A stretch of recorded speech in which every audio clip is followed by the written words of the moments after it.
dari statement itu, isi dari usulan-usulan itu. Dipelajari satu persatu karena itu masalah-masalah yang tidak ringan ya, masalah yang sangat fundamental ya. Lalu beliau juga kita lihat bahwa presiden walaupun sebagai kepala negara, kepala pemerintahan, ya, juga panglima tertinggi TNI, istilahnya ya, mempunyai kekuasaan yang tak terbatas ya. Artinya kekuasaan beliau, kewenangan dia terbatas juga ya. Dalam negara yang kita menganut rias politika, ada pemisahan antara ya, eksekutif, legislatif dan yudikatif. Tidak bisa saling mencampuri di situ. Maka usulan-usulan yang ya bukan bidangnya presiden, bukan domain presiden, tentu ya presiden tidak akan ya menjawab atau merespon itu ya. Nah, lalu yang ketiga, kebijakan presiden atau keputusan presiden atau arahan presiden ya tidak semata-mata ya muncul dari satu sumber ya. Presiden mendengarkan, tapi tidak hanya satu sumber kemudian presiden mengambil keputusan, mengambil kebijakan. Harus banyak sumber-sumber lain yang beliau dengarkan. Juga beliau mengambil keputusan bukan hanya fokus pada satu bidang, banyak bidang-bidang lain yang harus dipertimbangkan presiden sebelum mengambil keputusan. Nah, dengan demikian maka kalau ada anggapan bahwa presiden tidak merespon, bukan seperti itu ya. Presiden ya telah menjelaskan seperti itu. Oleh karena itu beliau berpesan tadi kepada saya agar disampaikan kepada masyarakat ya agar tidak ikut berpolemik masalah ini ya, tidak ikut menyikapi pro dan kontra ya, karena hanya akan menimbulkan kegaduhan ya yang akan mengganggu kebersamaan kita, keharmonisan kita sebagai bangsa. Nah, itulah ya kira-kira yang bisa saya sampaikan ya, sehingga dengan demikian maka kita mengharapkan bahwa saatnya nanti ya tentu ada penjelasan resmi ya yang bisa mendinginkan suasana. Kita sedang menghadapi ya banyak masalah ya, tentunya yang kita harapkan adalah satu ketenteraman di masyarakat, keharmonisan, kebersamaan untuk menghadapi hal-hal yang benar-benar dihadapi negeri ini. Itu saya kira saya sampaikan itu ya. Terima kasih.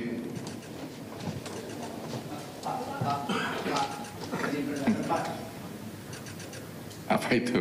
Ini Pak, saya Zam dari Kumparan. Mau penegasan berarti ini merespon yang tuntutan Forum Purnawirawan TNI itu mendesak Gibran mundur melalui MPR itu ya Pak ya?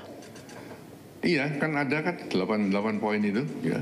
Sekarang sudah beredar di medsos ya. Sudah ada banyak komentar yang muncul.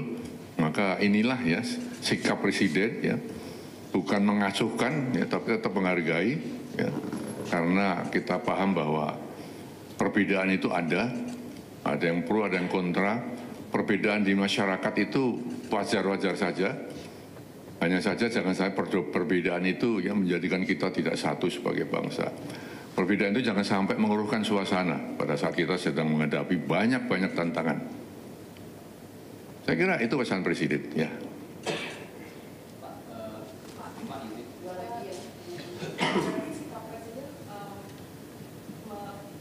Menegaskan bahwa apa yang diusulkan oleh para purnawirawan TNI itu di luar kuasa presiden gitu ya Pak ya? Atau menyerahkan kepada legislatif atau? Itu kan usulan ya, usulan dari para forum purnawirawan TNI ya.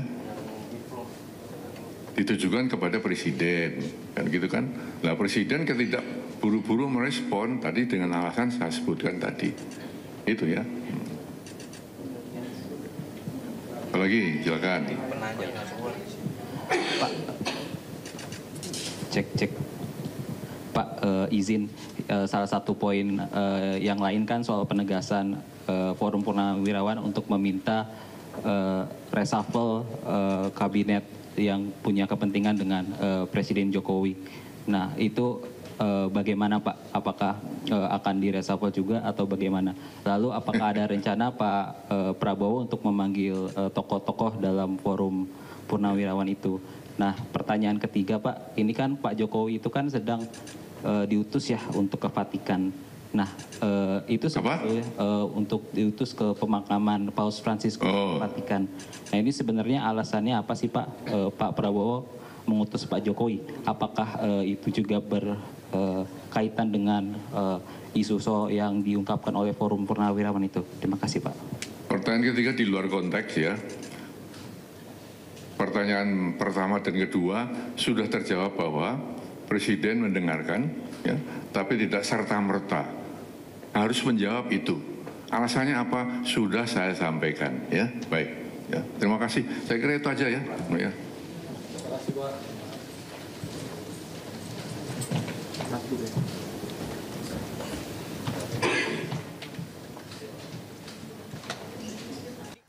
Kejaksaan Agung menemukan uang tunai senilai 5,5 miliar rupiah dalam penggeledahan di rumah hakim tersangka kasus suap vonis lepas minyak sawit mentah. Uang dibungkus plastik dan disimpan dalam koper, disembunyikan di kolong tempat tidur.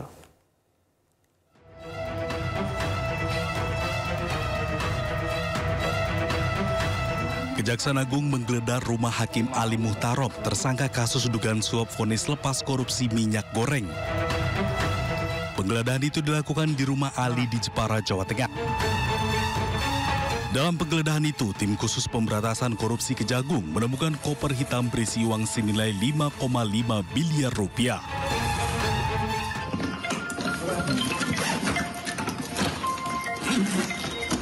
Halo, siapa? Sudah, bisa video call? Ini udah saya buka.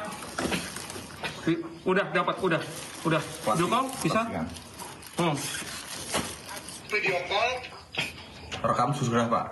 Ini Sudah direkam sudah Pak. sudah direkam semua. Ini kurang buktinya. Udah dapat ya? Dapat. Buka apa itu nanti di. Koper itu disembunyikan di kolong tempat tidur terbungkus kardus. Uang dalam koper itu ditemukan dalam pecahan mata uang dolar sebanyak 3.600 lembar yang terbungkus plastik dengan rapi. Yang pertama, bahwa benar penyidik melakukan penggeledahan dan penyitaan di sebuah rumah ya di Jepara ya beberapa waktu yang lalu, itu pertanggal 13 April 2025 dan dari rumah tersebut ditemukan sejumlah uang dalam mata asing sebanyak 3.600 lembar atau 36 blok ya, yang dengan mata uang asing 100 USD ya. Jadi kalau kita setarakan di kisaran 5,5 M ya. Nanti silakan dihitung ya kalau penyetaraannya. Dan terkait dengan itu perlu juga saya sampaikan bahwa penyidik sudah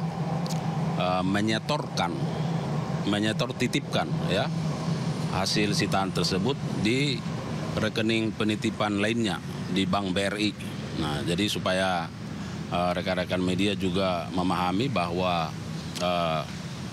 cara-cara kerja penyidikan terkait dengan penyitaan untuk sejumlah uang itu langsung dilakukan penyetor titipan, karena ini kan masih dalam proses di bank persepsi ya bisa.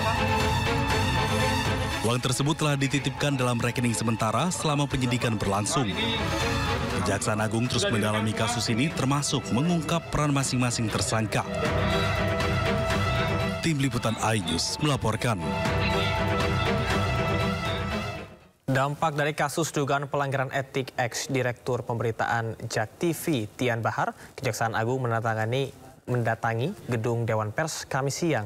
Pihak Dewan Pers sendiri menyerahkan 10 bundel dokumen kepada petugas demi keberlangsungan penyelidikan.